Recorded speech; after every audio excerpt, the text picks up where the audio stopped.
When Gregor Mendel discovered the basics of inheritance in his garden, he didn't discover everything, every form of inheritance in every organism.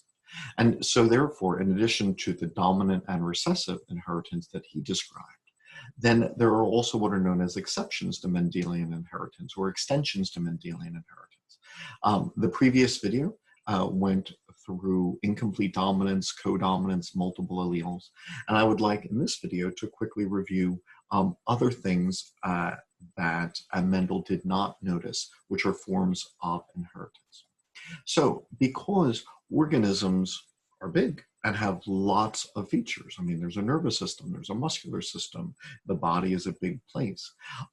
Cells can express genes in multiple areas. So just because the brain is expressing a certain gene and that has this effect, that doesn't stop the liver from expressing the same gene for a different function. And so therefore, if one had a mutation or an alternate allele of a specific gene, it could actually have multiple effects throughout the body. And so pleiotropy is just that, where one asks, what does this mutation do? It could actually have multiple effects. So for example, as the previous video described in greater detail, the sickle cell allele affects red blood cells, but in different ways. Not only would this affect the potential shape of the cell, which could then potentially clog small capillaries and cause things like strokes in those with sickle cell anemia. It also then offers resistance from infection from the malaria protist plasmodium. And so therefore here are two different traits caused by the same gene, and mutations in this gene would then affect these two different traits. Likewise, Morphine Syndrome involves connective tissue, but since connective tissue makes about half of our bodies, the effects of this mutation would then be diverse. Individuals with Morphine Syndrome would be taller than usual, thin, nearsighted, have long limbs, and a weak aorta. The ability to put chloride ions into body secretions affects in mutations which cause cystic fibrosis, then affects multiple secretions in different regions of the body. So thicker than normal mucus could cause blockage of sweat ducts, the digestive ducts leading to digestive problems, respiratory passageways leading to respiratory infections, blockage during development could actually then lead to the deterioration and the loss of the vas deferens in males. So these are different aspects of cystic fibrosis, which would affect sweating, digestion, the lungs, the reproductive tract in males. So once again, one mutation and one gene can have multiple effects because the same genes can be expressed in different cells throughout the body. Wardenburg Syndrome results in deafness, widely spaced eyes, and a white forelock. Anhydrotic dysplasia can then cause an individual to be toothless, bald, and unable to sweat. And so pleiotropy is something that Mendel did not observe, although he could have. If he had noticed more with his pea plants, he might have noticed that one gene could actually then affect multiple traits. So this is known as pleiotropy. If one were to have the E4, E4 allele combinations of the apolipoprotein gene, one would notice, unfortunately, that gave one an increased risk of heart disease, but also an increased risk of Alzheimer's disease. So once again, this is an example of pleiotropy where one gene affects multiple traits, and therefore mutations in this gene can therefore have multiple effects. If we were to consider some of the genes which affect behavior, or even things like monoamine oxidase A, which in some mutations, in extreme cases, even then affect things like aggression. We can see that mutations can result in effects on the degree of social behavior, aggression levels, the severity of autism, changes in brain volume in a specific regions, increasing in some area, decreasing in other areas. So once again, this is an example of pleiotropy. So as throughout these videos, I'll build into more and more complex cases. So, when we discuss personality, there are genes which affect personality, but in pleiotropic ways. And so here we see, some of the effects of certain mutations in monoamine oxidase A. We'll get into both sex-linked traits and sex-influence traits. Interestingly, mutations in some genes, like this one, and then also others like nitric oxide synthase, have different effects in males and females. They can potentially increase, say, aggression in males, but mutations can have different effects in females. And so that's another exception, which I'll get to later. Pleiotropy, here's another example in humans of, say, BRCA1, which we often discuss with regards to breast cancer. The protein specifically is one that binds to DNA and turns on genes. Well, what genes does BRCA1 protein bind to increase expression? Well, genes which affect the production of antioxidants, genes which affect the production of immune signaling proteins, genes which affect cell division, some genes for tumor suppressor proteins, DNA repair proteins, and more. And so if you have a mutation in BRCA1, this affects its ability to turn on other genes. And if then these other genes have diverse functions, so this would then be an example of pleiotropy, where a mutation in BRCA could then have multiple effects throughout the body. So this is an exception or an extension to Mendelian inheritance, pleiotropy, where one gene can affect multiple traits. There is another case here of what is known as epistasis, which will kind of go into differences in penetrance and expressivity. So epistasis may be where one gene's effects are dependent upon which other genes forms are present. So for example, with blood typing, I had explained earlier in the previous video that once I attach this red sugar here, fucose, this then is the glycoprotein, the protein with sugar groups on red blood cells, which would determine being blood type O. If one then attaches a yellow sugar, then you're blood type A. If one then attaches the green galactose, then you're blood type B. But this red sugar is key, because this then is the route to which those other sugars are attached. The enzymes need this to be present. So it is possible to have a mutation in the gene which would then attach this fucose sugar, this galactoside 2-alpha-L fucosyl transferase. If I have a mutation in that gene, I don't put the red sugar. I could have an allele that says, make me blood type A, put a yellow sugar on. But because I don't have the necessary root structure, the enzyme doesn't recognize this. So I'm not blood type A.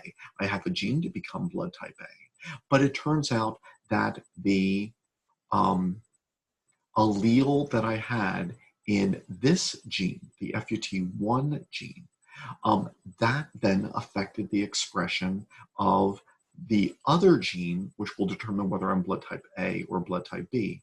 So I can't ask, what is my genotype for the gene which will make me blood type A or B? Aha, now I know what blood type I am. Because if I have an alternate allele for this gene, it doesn't matter what my genotype from the second gene is, I will not be blood type A or blood type B. In fact, it'll look like I'm blood type O, but if you give me blood type O, I might actually die. And so here you see an example where the expression of a second gene first relies on a first gene. And so you can't simply ask, this one gene and know what phenotype is. So here's another example found in dogs. So here you'll see that the E gene here is going to affect the expression of the B gene. You might say, I want to know what the color of the dog will be, and I know that the B gene affects the coat color. But it turns out that if you are homozygous recessive for the E gene, that will affect the B gene. So you can have dogs which have the same alleles of the B gene, which end up having different phenotypes. So for example here, if you have at least one dominant allele of the E gene, then the B gene will determine whether the dog is black or brown. If there's at least a dominant allele for the B gene, then the dog is black. If the dog is homozygous for the homozygous recessive for the B gene, then the dog would be brown. But if the dog was homozygous recessive for the E gene, the dog would never be black, even if they do have a dominant allele here. They would be golden. Now, in some cases, you could actually distinguish between this would be, like a sandy color, while this would be a more light golden. But so, it could be even more complex. But the point is, you can't say, here's a gene for coat color. I now know my genotype for the B gene, and I'm going to predict the coat color, because it turns out that genes interact with each other. You have a lot of genes. They don't act in isolation. And the E gene, it affects the degree to which the B gene can be expressed. So here you have example of, we can call it epistasis, we can call it gene interaction. In a second, I'll refer to penetrance and expressivity. So we have lots of genes. Now, this is to a large degree true. It's a little simplistic, but let me just, I think it's like a nice picture. You might say, I want to know what someone's eye color will be. And I know there's this one gene that if you have a dominant allele, you'll make brown eyes. And if you have a recessive allele, you'll make blue eyes. So I know gene 1, what will be the eye color. Well, that's not enough. You need to know other genes as well. Let's say that all of these individuals, so these are eyes from different individuals, that they all have the same dominant allele for having brown eyes. All right, so gene 1 tells you make brown eyes versus blue eyes, and all of these individuals have the same gene. But gene 2 could affect not pigment, but the amount of pigment. So let's say, this individual 1 and individual 2, they are both making brown eyes, but how much brown? And so the eye color could actually then differ because the second gene is affecting the amount of brown pigment produced. Or what is brown to your body as opposed to brown to my body? So a third gene could affect the hue of the brown pigment. Once again, this individual is making brown eyes, but their brown eyes look different from the other individuals. Or where is the brown pigment being made? Is it everywhere, or is it being made in spots? Is it being made most in a ring around the pupil and then fading elsewhere? Or, and this gets back to the previous example, could you have gene 6 mask the expression of gene 1? So even though gene 1, this individual has a dominant allele, by which we would expect that they would then make brown eyes, their 6th allele, maybe they're homozygous recessive here, that would then prevent them from putting any pigment in the eyes, just as we kind of saw with the dogs previously. So, it has occurred that people have taken like a high school, say, genetics, section, and they're said, oh, blue eyes are recessive. And if it's recessive, you should never have a scenario where two individuals who are homozygous recessive then have a child with the dominant trait. And so then a child goes home and thinks, wait a minute, I have brown eyes, but both of my parents have blue eyes. What does that mean as far as my parentage? Because I just learned in genetics class that two blue-eyed parents can't have brown-eyed children. Well, they can if the reason that one of the parents had blue eyes wasn't because gene 1 was homozygous recessive. They could have had an allele for brown eyes, but gene 6 masked the expression of gene 1. So these would be examples of gene interaction that, very often when we do a Punnett square, we're looking at one gene and saying, aha, what will be the phenotype? While forgetting that, we have 20, 25,000 genes, and the expression of one gene might affect the then expression of other genes. So you can't accurately predict phenotype just by knowing one gene's expression. So here is another example. Flies can make two pigments which go into their eyes, scarlet pigment and a brown pigment, okay? And so what gives a normal fly its brick red eyes is the combination of these two pigments, the scarlet and the brown. Now, these pigments then pass into the cells of the eye through transporters. And it turns out that the transporters are proteins which work as two halves. So this is half of the transporter, okay? And it's encoded by the white gene. This then is the other half of the transporter encoded by the scarlet gene. And so to pump brown pigment into the eyes, you need this transporter. But this transporter is made of two genes, white and scarlet.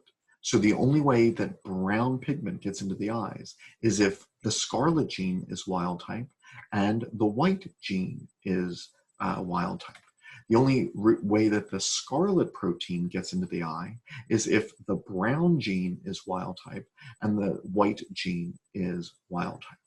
So if a fly has a mutation for the white gene, then neither of these work and the eyes look white, all right? So you can have normal brown protein, you can have normal scarlet protein, but if the other half of the channel doesn't work, then you're not getting brown pigment into the eye.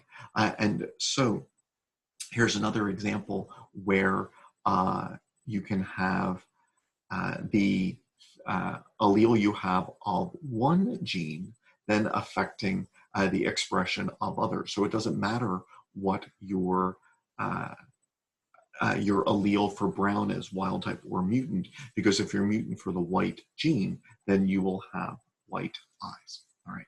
So some genes affect the expression of others. And when we refer to this, sometimes we use the terms penetrance and expressivity. Let me talk about penetrance first.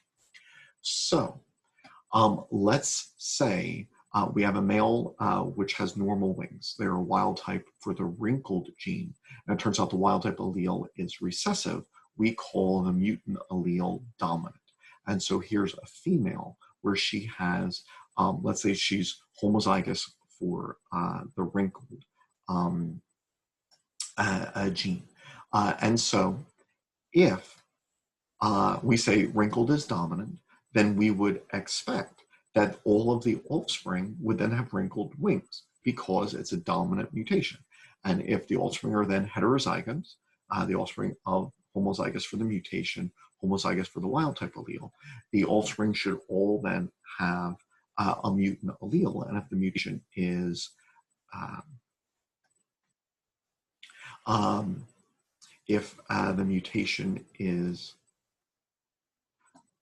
is dominant, then all of the offspring should have wrinkled wings. Well, they don't.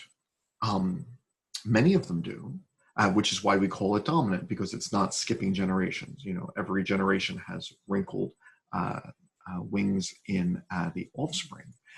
But we find that while many have wrinkled wings, many don't. And so we say that this gene is not fully penetrant.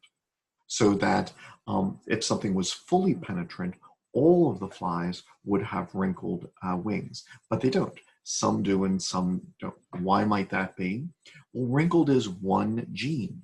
The fly has others, and these other genes might then make a difference as to whether the mutation in this one specific gene, wrinkled, is expressed. So even while all of these have the same genotype when it comes to the wrinkled gene, they have one dominant mutation and one recessive allele for the wild type condition. They differ in their other genes. They have lots of genes, not just the one wrinkled.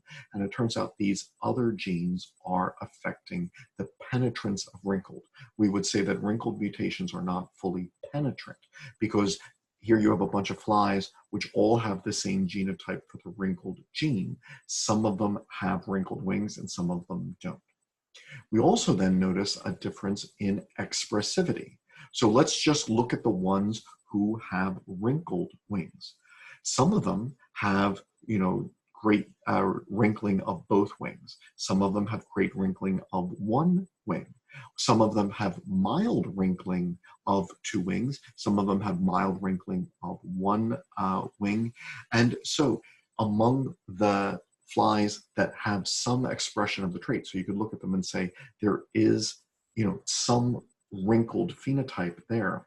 What is the degree to which the wings wrinkle? That can vary. So even though they have the trait, they have wrinkling of wings, the degree to which they have it could vary.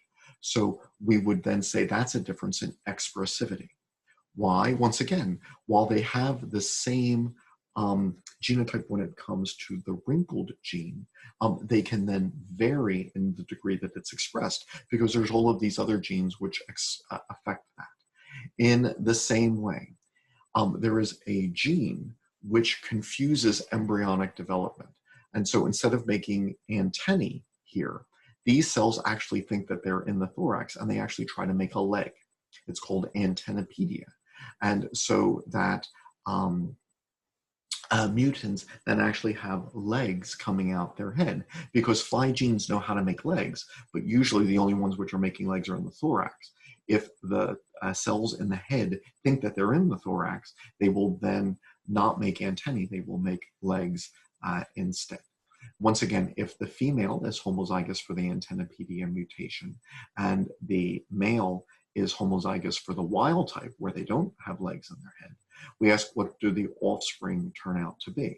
And we see, well, first off, that while antennapedia does exist in the next generation, not all flies do. Some flies have normal antennae. So it is dominant in that it's not skipping generations. But not all of the heterozygotes are, have some degree of antennapedia in their heads.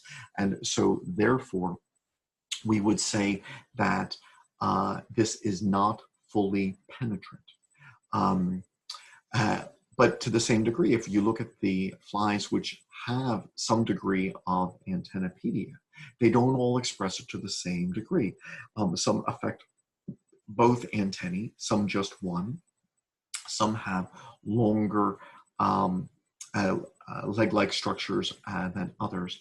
And so in this case, we would say that there are variations in expressivity. So we have to consider that there are more genes than just the one that we're focusing on.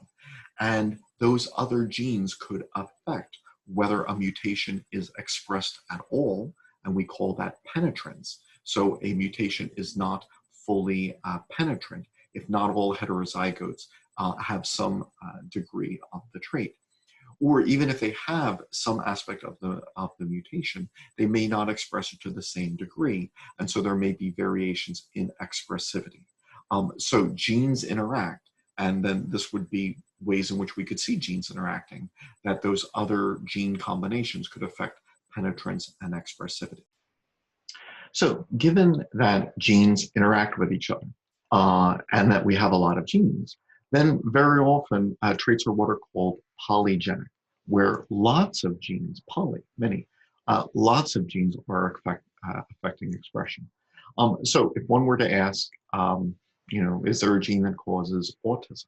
Well, there's still a lot we need to learn about autism, and I'll return to autism briefly in a little bit.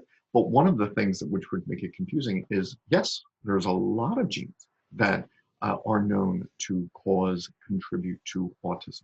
So if these are the human chromosomes, there are autism genes which are at different spots on the long arm of chromosome 7, on the long arm of chromosome 4, long arm of chromosome 13, somewhere, yeah, okay, short arm of chromosome 12, they're not all long arms. And so there's lots of genes. And so autism then would not be a trait which is determined by one gene. So you wouldn't say, oh, here's the autism gene, I have this form. You would say, oh, there's a bunch of genes which contribute to autism.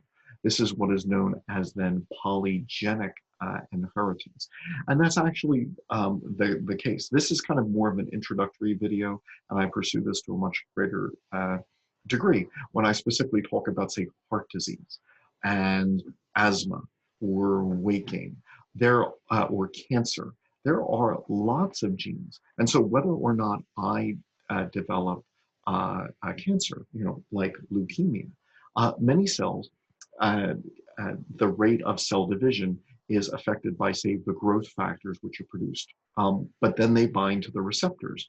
These then activate second messengers, and then ultimately activate kinases. So for example, a MAP kinase could then activate a MAP kinase, which could then activate a MAP kinase, which then goes into the nucleus and activates a transcription factor. So whether or not I develop cancer is kind of the sum of all of these different genes. So that would be a polygenic trait. So if one were to pick a cancer like leukemia, notice it's not one thing. Right? You may say, oh, leukemia, what does that mean? And as many people know, is they would then follow up as like, oh, this isn't the worst kind, this, et cetera. Why are there different kinds of leukemia? Well, leukemia is just the uncontrolled production of blood cells and white blood cells. And because it's polygenic, you could have a mutation in gene number 1, which might lead to one type of leukemia, but then a mutation in gene number 2 could result in a different form of leukemia. Different forms of leukemia could have different degrees of severity, different treatments, etc. And so, this would be an example of a polygenic trait. And when that would matter, you then have to distinguish, which mutations you were dealing with.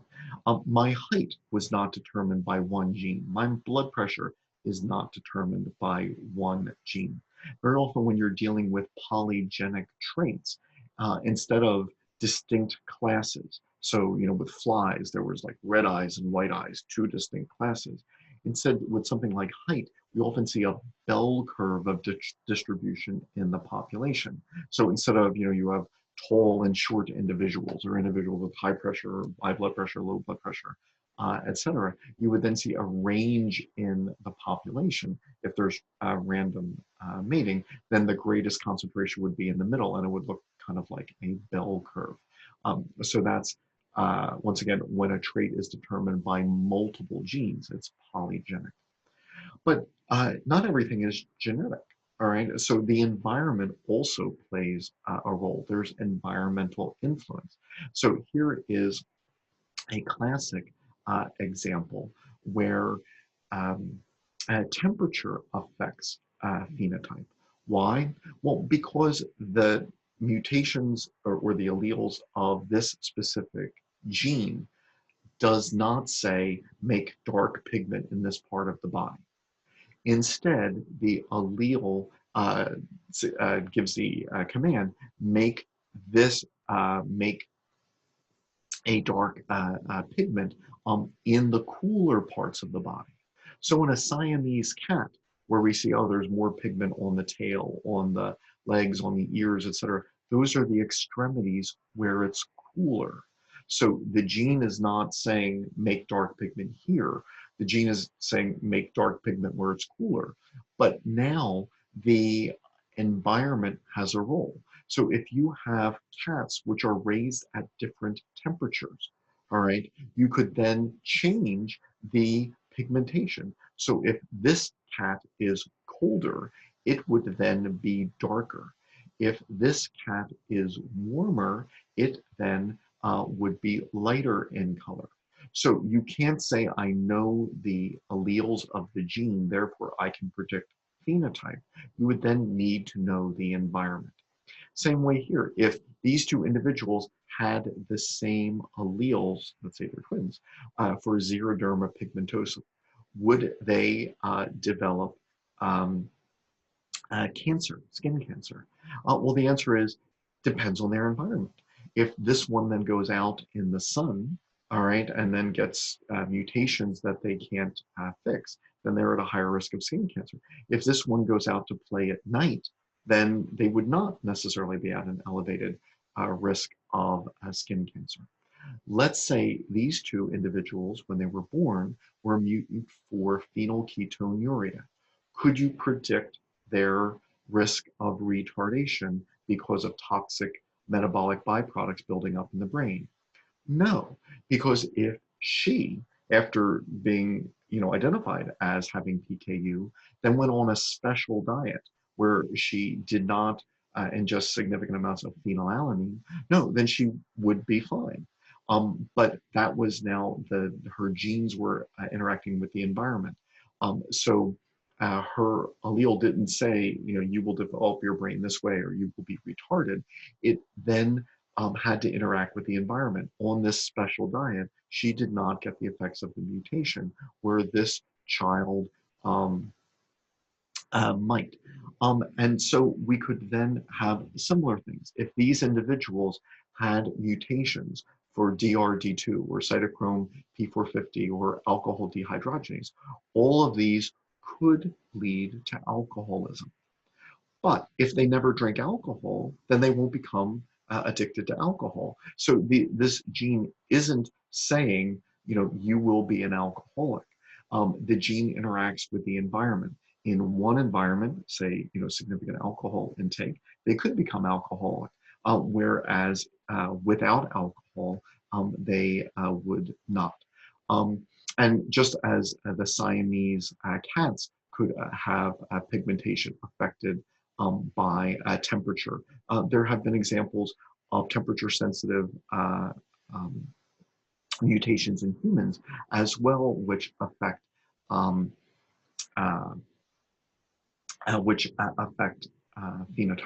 And so here's another thing that we always have to keep in mind. So one would like to know, for example, when we talk, say, about breast cancer, would, say, use of the birth control pill, would that affect breast cancer risk? Well, that might vary, say, on genotype. So one study said that in general, no, but with individuals with BRCA mutations, then it could.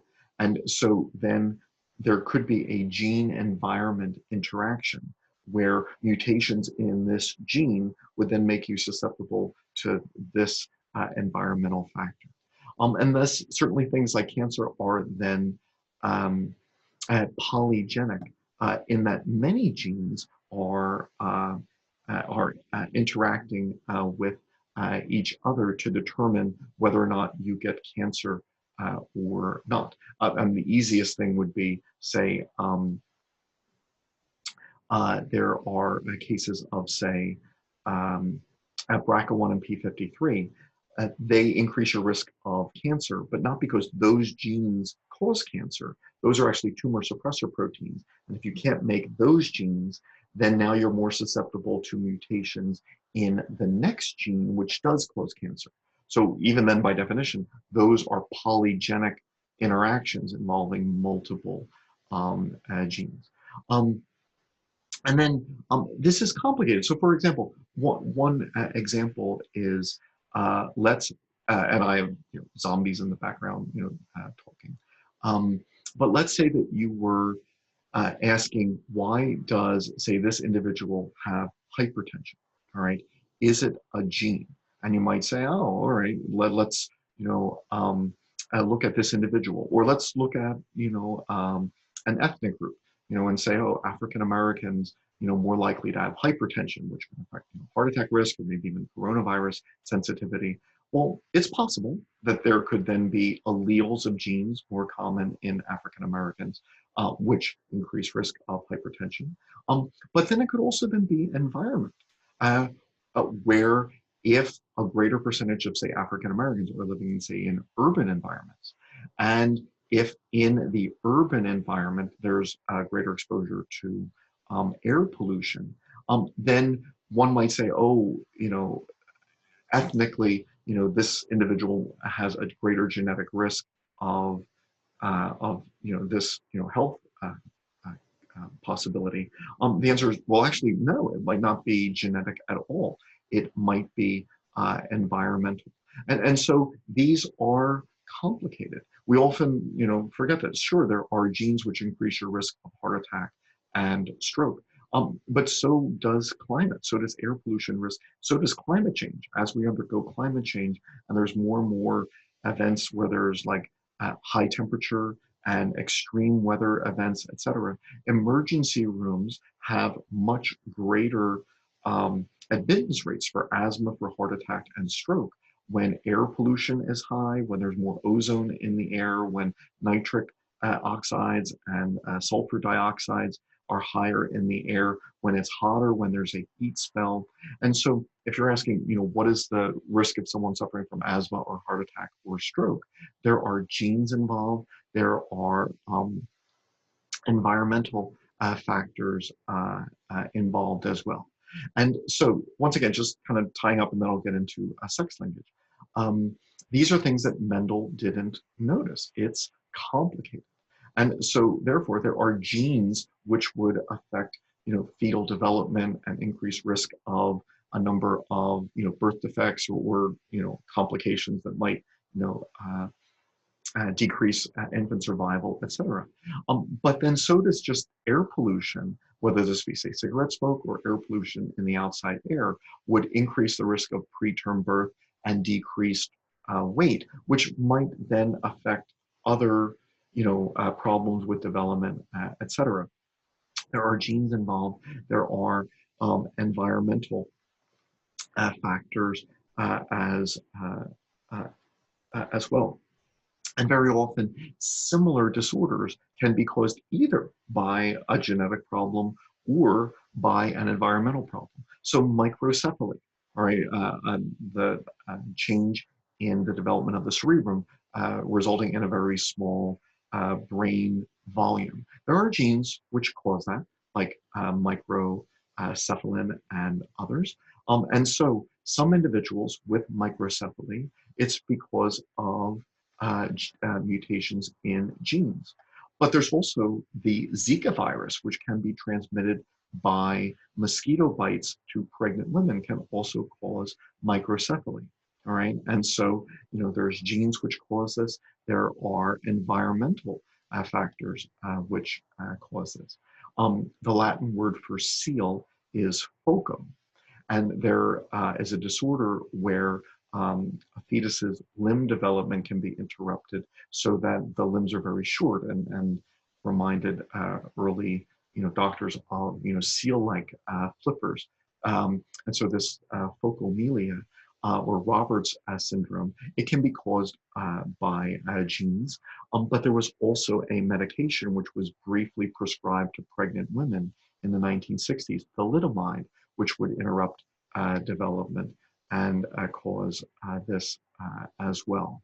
I had said earlier that There are genes which can contribute to autism, but so can some environmental um, stimuli as well. So mercury, which we release into the air when we burn coal, is known to increase risk of um, autism, as are certain medications, which a woman might, say, take during pregnancy. And so, what causes autism? Well, it's complicated. There are a lot of genes known, and there are a lot of environmental factors, such as mercury and the effects of a certain medications. When if we wanted to talk about something like behavior or something like aggression, what causes that? Turns out it's really complicated. There are a number of biological factors, some genes, some hormone levels, et cetera, which can increase, affect behavior such as aggression. But then there are also a lot of environmental factors as well. So, extraneous hormones like anabolic steroids or lead in gasoline. When I was young, lead was still added to gas, but it was banned. One of the reasons is it's a neurotoxin, which increases the number of things, including, say, aggression. And so when we consider traits, they're complicated. There's genes that are involved. There are environmental factors involved. Now, the focus of this video is just to introduce the idea that there are things that Mendel did not observe.